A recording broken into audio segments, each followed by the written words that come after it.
mahasiswa berusia 21 tahun, sedang menjalani tahun ketiganya di program studi teknik industri. Sebagai mahasiswa aktif yang juga bekerja paruh waktu, Feby berusaha keras untuk mencukupi kebutuhan finansialnya. Dia bekerja sebagai asisten administrasi di sebuah perusahaan yang meskipun membantu mencukupi biaya hidupnya, juga membawa tantangan besar dalam menjaga keseimbangan antara kuliah dan pekerjaan. Jam kerjanya yang panjang seringkali mempengaruhi kemampuan Feby untuk belajar dengan efektif dan menyelesaikan tugas-tugas kuliah tepat waktu. Feby juga menghadapi tekanan akademik yang cukup berat, terutama dalam mata kuliah yang lebih menantang di tahun ketiganya. Mata kuliah teknik lanjutan dan proyek besar membuatnya merasa kesulitan, dan penurunan nilai di beberapa mata kuliah tersebut semakin memperburuk kondisi mentalnya. Dia mulai merasa tidak berdaya, kehilangan kepercayaan diri, dan mulai meragukan kemampuan akademisnya. Kekhawatiran tentang masa depannya pun semakin meningkat. Selain tekanan akademik dan pekerjaan, kesehatan mental dan fisik Feby juga terpengaruh. Stres yang diakibatkan oleh beban kerja dan tanggung jawab keluarga membuatnya merasa kelelahan. Dia sering merasa cemas dan kehilangan motivasi untuk belajar. Kondisi ini mempengaruhi kesehatan fisiknya, membuatnya sulit untuk fokus dan memulihkan energi yang dibutuhkan untuk menjalani aktivitas sehari-hari. Penurunan nilai yang dialami Feby membawa dampak yang cukup besar. Pertama, motivasinya untuk belajar mulai hilang, dan rasa frustrasi yang dia rasakan semakin menurunkan kepercayaan dirinya. Dia merasa bahwa usahanya tidak membuahkan hasil yang memuaskan, sehingga semakin sulit untuk berusaha lebih keras. Selain itu, kesehatan mental Feby semakin memburuk, dengan rasa cemas yang berlebihan dan perasaan tertekan yang terus muncul. Insomnia dan kelelahan juga mulai mengganggu kesehariannya. Penurunan nilai ini juga mempengaruhi perencanaan karir Feby. Dia mulai meragukan prospek karir masa depannya dan merasa khawatir akan masa depan akademis dan profesionalnya. Perasaan putus asa ini semakin membuatnya sulit untuk membuat keputusan yang berkaitan dengan jurusan atau rencana masa depan. Di sisi lain, dampak sosial dari situasi ini juga mulai terasa. Feby mulai merasa terasing dari teman-teman dan komunitas akademik, karena waktu yang terbatas membuatnya sulit untuk bersosialisasi atau terlibat dalam kegiatan sosial. Assalamualaikum Ibu. Waalaikumsalam. Silakan Iya, Ibu. duduk. Saya Feby, Ibu. Iya, silakan duduk, Feby. Iya, selamat pagi Ibu. Terima kasih karena sudah meluangkan waktu untuk saya pagi hari ini. Selamat pagi, Feby. Tentu saja, saya senang bisa membantu. Kira-kira hari ini apa yang bisa saya bantu ya? Begini Bu, jadi pada semester sekarang ini di tahun ketiga saya kuliah, saya mulai merasa cemas dan bingung karena saya mendapatkan IPK yang menurut saya kurang. Jadi IPK saya itu turun secara drastis. Jadi kira-kira apa yang harus saya lakukan Ibu supaya hal ini tidak terulang kembali? Baik, saya mengerti maksudnya. Jadi, menurutnya IPK Feby ini bisa jadi pengalaman yang sangat menekan ya. Kalau boleh tahu nih, apakah ada hal yang khusus yang mempengaruhi penurunan IPK Feby? Iya Bu, jadi ada beberapa faktor mungkin Bu ya. Yang pertama itu faktor dari saya banyak tekanan baik dari sisi akademik maupun non akademik.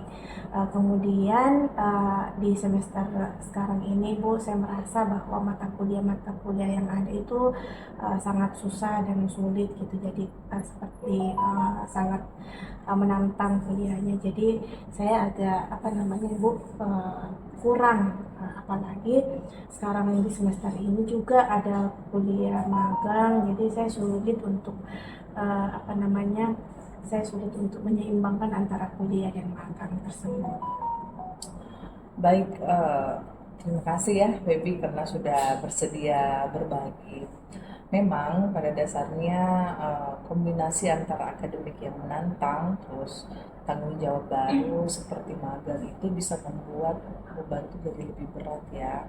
Terus kalau boleh saya tahu bagaimana caranya Feby selama ini mengelola waktu, juga bagaimana caranya mengelola stres.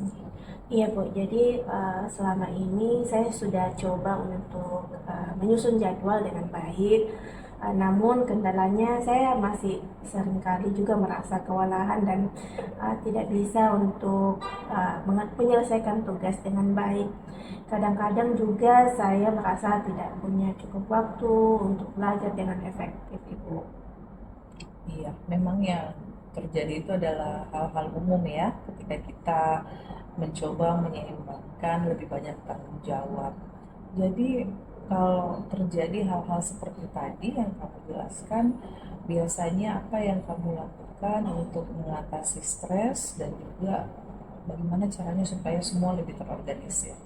Iya Bu, jadi saya biasanya mencoba membuat daftar tugas dan jadwal belajar, tapi itu tadi yang saya sampaikan, kadang-kadang saya merasa sulit untuk mengikuti jadwal yang saya buat sendiri, terutama ketika ada misalnya tugas-tugas yang membutuhkan deadline yang segera atau tugas-tugas yang tidak terduga.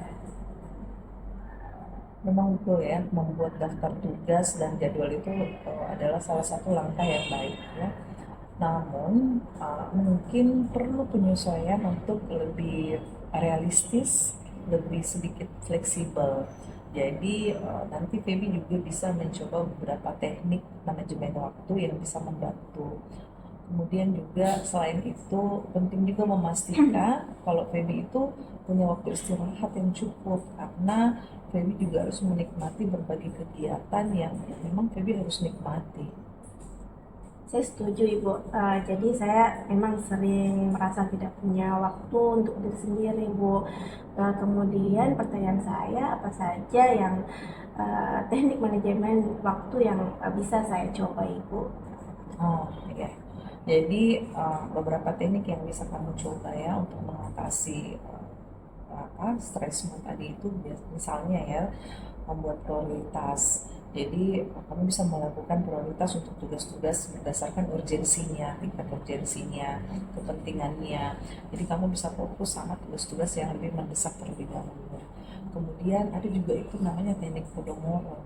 Kalau teknik Pomodoro itu kita bekerja melakukan sesuatu dengan interval waktu tertentu. Jadi misalnya 25 menit kamu fokus untuk mengerjakan tugasmu, 5 menit kamu istirahat.